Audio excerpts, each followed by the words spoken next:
Kasi you work with him in 2015. Isa siya sa mga pinakamagaan na trabaho. Okay lang. Makabait na tao eh. Paka-pleasant. Masarap naman. Masarap naman yung experience namin. Pakikwento lang po yung role mo dito sa pelikula. Role ko dito, isang yung typical na misis ng ganun. Nagsimula sa likuan, tapos naging mag-asawa. Siyempre yung totoong buhay ng mag-asawa, kung ano ba nangyayari talaga sa kanila. Anong genre po to?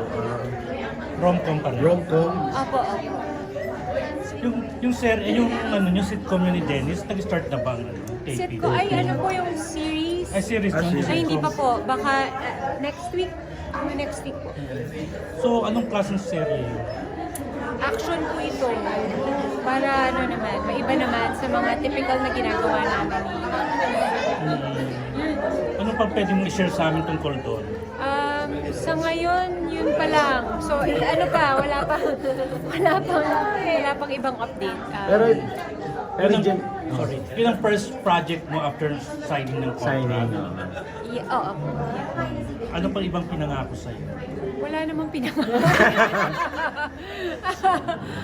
Ang ganda ng pasok ng year as nag-renew ka, Oo. kasunod-sunod may movie, may series.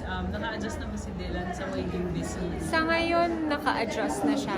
Kasi tinetest muna namin. Actually, last year, mga end of last year, nakikita na namin na, baka parang pwede na siyang iwanan.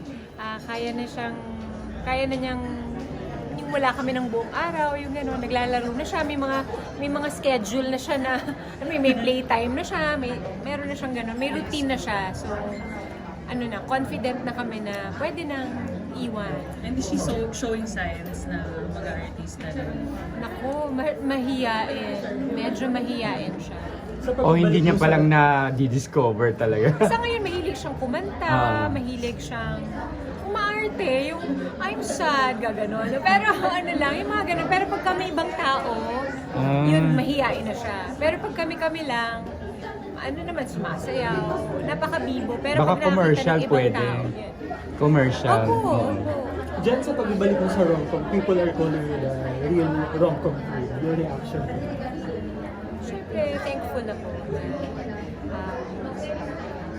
Siyempre, hindi naman lahat, di ba, nabibigyan ng chance na magkaroon ng ganong title. So, masaya ako na ganon yung tingin nila. Miss Jen, anong reaction mo? Makakasama mo na si Dennis sa Beauty Derm. Oo nga, may announcement si Ma'am Ray. Excited ako for him kasi syempre bagong endorsement. Bukod doon, masarap din maging kasama dito sa Beauty Derm family. Alam ko naman kung gaano ka loving si Ate Ray at napaka-generous.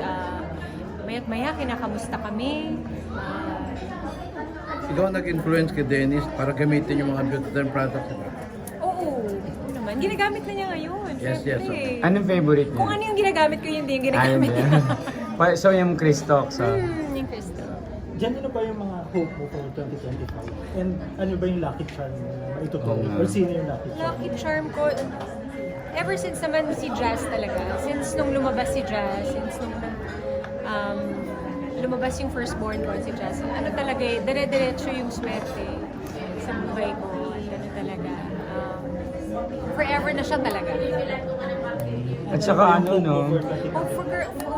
Hope ko for 2025, sana maging successful yung movie namin, tatlo, ni Sam and ni Dennis.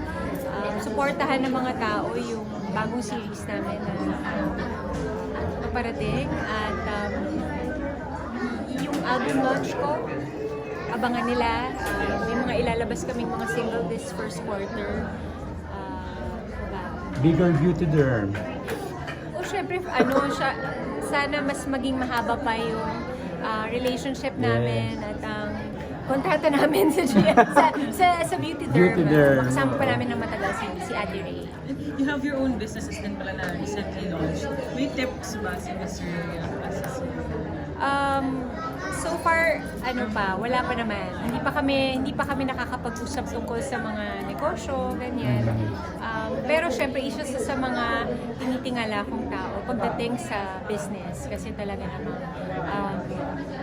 alam ko yung story niya simula nung nag-uumpisa pa lang siya at kung paano niya napalago itong Beauty Derm. Very inspiring. So hindi ka pa ino-ofera ng branch ng Beauty Derm? Wala pa. Wala pa naman. Jen, anong reaction mo sa mga ginagawang TikTok ni Dennis? Syempre masaya. Sumasama na nga siya. Nakikipag-collaborate ka na po. Masaya niya. Oo, collab na sila. Diba? Pero ikaw, nagbibigay ka na ng idea doon sa mga ginagawa niya. Usually, binibigyan ko siya ng sinesendan ko siya ng mga videos. So, pwede mo itong gawin. Ay, mga ideas na O pwede. pala, director. At lagi naman patok. Oo. And then, pakikwento lang yung experience mo bilang producer. Bilang producer, sa ngayon kasi talagang pa lang kami. Hindi pa naman ganun kalaki yung production. Pero ang dami na naming natututunan. At masaya makipag-collaborate sa mga ibang production. Jen, kung gusto mo lang kasi message lang sa dati mong kalab kay Mark Leras, alam naman natin napaka-controversial kayo. Wag na. Wag na daw. Kahit kami. Hindi ko din So, po ano? alam. Sorry po. Wala po. Oo. Hindi na po ako nanonood ng news at wala Okay. na po. And bukod sa beauty routines, ano pa yung mga ginagawa mo para mapanatili yung ganda? Siyempre, Ivy.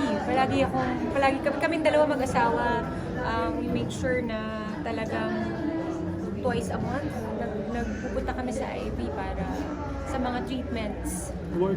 Workout. Ako bihira. Si Dennis, mas madalas siyang nag-workout yan. So, swerte ang 2025. Feeling mo. O, dapat i-attract natin. Sabihin natin swerte para ma-attract natin others outside. Positive. Okay. Positive.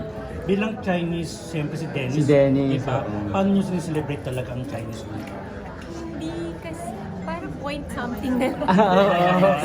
Ano na lang? Sa ngayon, Ilang nandun patak siya- nandun? Sa ngayon pa, nandun siya sa bahay, nag-aalaga kay Dylan. Basta ko yung nagsa-celebrate Oo. ngayon. Ah, Kasama ganon. ng Beauty Derm May meet and family. greet na. Okay, ayan na. Thank you, dear. Ano lang, great video. Happy birthday, Rachel, at 18th birthday.